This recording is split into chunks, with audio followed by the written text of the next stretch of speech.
Bonjour, bonjour. Alors aujourd'hui, on va faire le mode visuel. On a fait le mode normal la dernière fois. Et là, on va faire le mode visuel.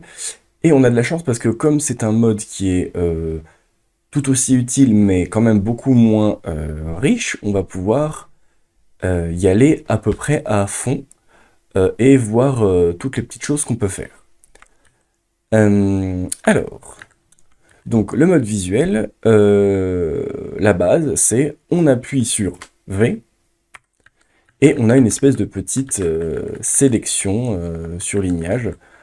Voilà, comme sur Windows, quand vous faites Shift et les touches droite-gauche, etc., vous avez une espèce de, voilà, de sélection, comme à la souris, hein, selon votre terminal, évidemment, vous pouvez le faire à la souris, ou si vous avez activé la souris dans Vim. Donc voilà, ça vous fait une petite sélection. Et évidemment, l'intérêt de cette sélection, c'est qu'une fois qu'on l'a faite, on va pouvoir faire dessus toutes les actions qu'on connaît déjà par ailleurs. Donc par exemple, vous pouvez faire tout simplement D, et ça va supprimer toute la sélection. Vous pouvez faire par exemple, je supprime tout ça, je fais C, et ça supprime tout, et ça me fait entrer en mode insert. Vous pouvez faire toute une sélection avec Y, et quand vous faites P, évidemment, ça vous colle le texte en entier. Donc, voilà. Alors, il y a des petites choses aussi plus amusantes. Par exemple, si vous faites des touches comme GU, par exemple, ça va vous mettre tout en minuscule. Mais si vous faites G, et si vous faites évidemment GU majuscule, ça vous met tout en majuscule. Et exactement dans le même ordre d'idée, si vous faites G et puis tilde, donc la petite vague, ça vous fait passer toutes les minuscules en majuscules et toutes les majuscules en minuscules. Voilà, donc toutes les touches que vous avez en mode normal, vous pouvez les utiliser en mode visuel pour les faire agir sur la sélection que vous avez faite.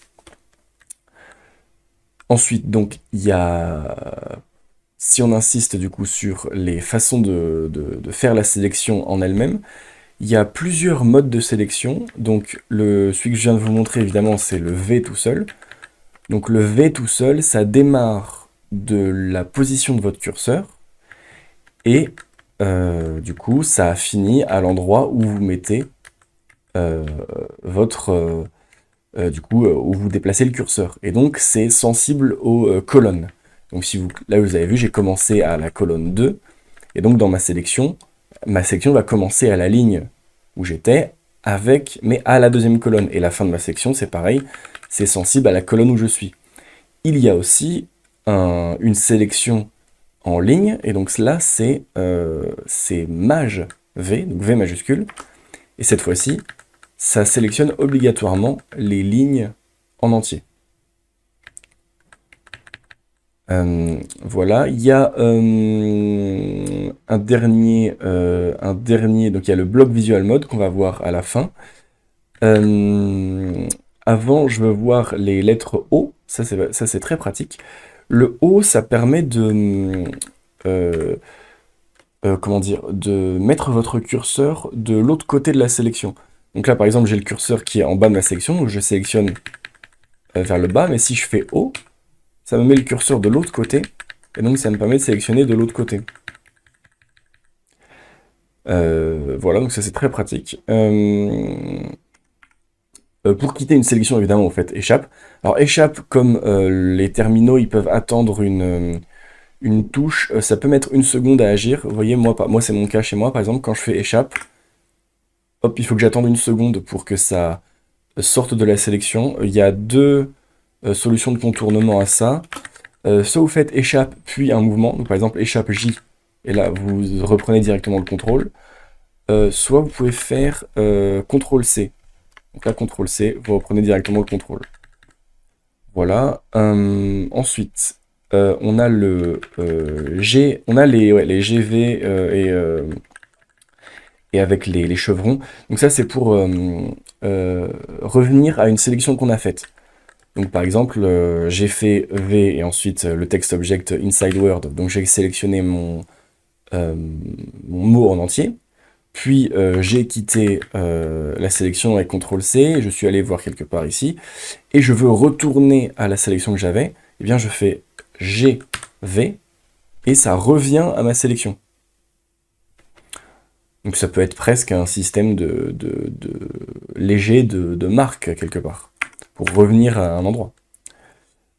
Sachant que vous avez une version qui est encore plus évoluée, avec les single quote et chevrons, donc dans les apostrophes et chevrons.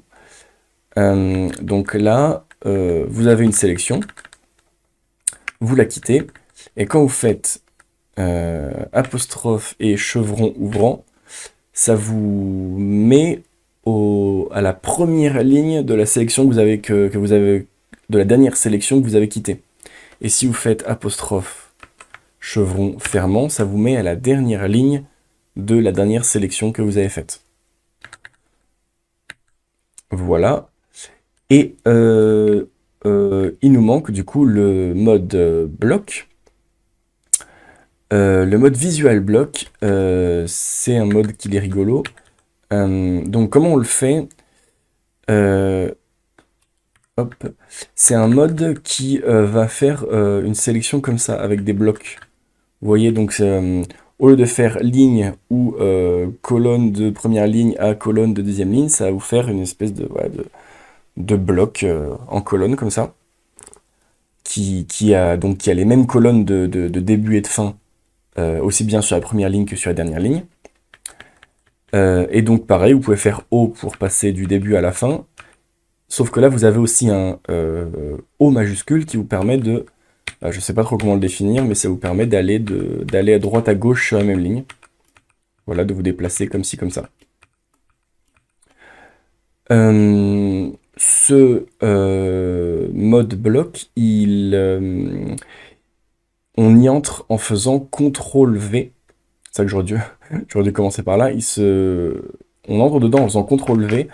Alors, ça peut créer des problèmes parce que selon votre terminal, il se peut que CTRL-V soit intercepté pour faire du collage de texte, comme dans tous les autres logiciels d'un ordinateur. Donc moi, par exemple, quand je fais CTRL-V, vous voyez que ça colle du texte.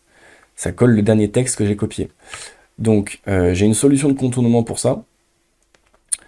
Ce que vous pouvez faire, du coup, c'est un remapping. Donc là, ça va être une solution temporaire, mais évidemment, après, il faudra le mettre dans votre vMRC si vous voulez que ce soit permanent. Donc, vous allez faire map, et vous allez choisir, du coup, une autre... comment dire, d'autres touches. Donc moi je vais mettre espace et V, et on va dire que ça fait CTRL V. Là vous faites OK. Et donc là maintenant quand je vais faire espace V, ça va me faire une sélection en bloc. Voilà, alors on peut affiner sur la commande de mapping, hein. Là je l'ai fait en version. Je l'ai fait en version simple, etc. Je reparlerai de ces détails-là quand je reparlerai des mappings. Mais en tout cas, ça marche. Et la dernière chose du coup que je voulais aborder, c'est peut-être la chose qui est la plus utile avec le mode bloc. C'est qu'une fois que vous êtes en mode bloc, et bien évidemment, vous pouvez faire comme dans tous les modes bloc, comme dans tous les modes visuels, évidemment, vous pouvez faire supprimer, et donc ça supprime avec cette forme-là. Mais vous pouvez faire par exemple, si je fais un bloc comme ça, et que je fais C, ça me permet en fait, vous voyez que ça... Là, pour l'instant, j'ai l'air de n'éditer que la première ligne de ma sélection. Mais quand je vais quitter, vous voyez que ça a modifié, ça a rajouté ce que j'ai écrit sur tout le long, sur tout le long des lignes. Si je refais une sélection comme ça, hop, donc là, mettons que j'ai sélectionné comme ça. Si je fais C et que je vais mettre, par exemple, plein de zéros comme ça, hop, vous voyez que ça a remplacé sur toutes les lignes. Et donc ça, il y a plein de situations où ça peut être hyper utile. Si vous avez un pattern qui se répète, ça peut être super utile. Et vous avez aussi des variations avec... donc on refait visuel. Vous pouvez faire aussi I majuscule et A majuscule pour ajouter, enfin du coup avec le A, ajouter à la fin ou ajouter au début avec le I majuscule du texte. Donc là vous avez la sélection en bloc. Si je fais I minuscule, enfin I majuscule, hop, ça va rajouter la même chose à chaque début. Et de la même façon, avec le A majuscule, ça va m'ajouter quelque chose à chaque fin de sélection. Et donc ça peut être utile pour rajouter des points-virgules, pour rajouter je ne sais quoi en début de ligne. C'est quelque chose voilà, qui est souvent utile. Moi, c'est un des premiers trucs que j'avais appris d'un peu compliqué que j'avais appris dans Vim, parce qu'il y avait un équivalent dans VS Code que j'utilisais beaucoup, et je voulais pouvoir faire la même chose dans Vim. Et j'avais trouvé ça, j'avais trouvé ça incroyable. Donc voilà. Voilà. Du coup, j'ai fait le tour à peu près de ce que je voulais aborder pour le mode sélection. Voilà, c'est un mode qui est très pratique et surtout qui est visuel. Et du coup, la prochaine fois, on va pouvoir faire le mode operator pending, qui est un peu dans le même esprit, sauf qu'on n'a pas la sélection visuelle et donc ça le rend beaucoup plus difficile. Mais le fait d'être passé par la sélection visuelle, ça va me permettre d'expliquer plus simplement le mode operator pending après. Donc, c'est parfait, je voulais le faire dans cet ordre-là.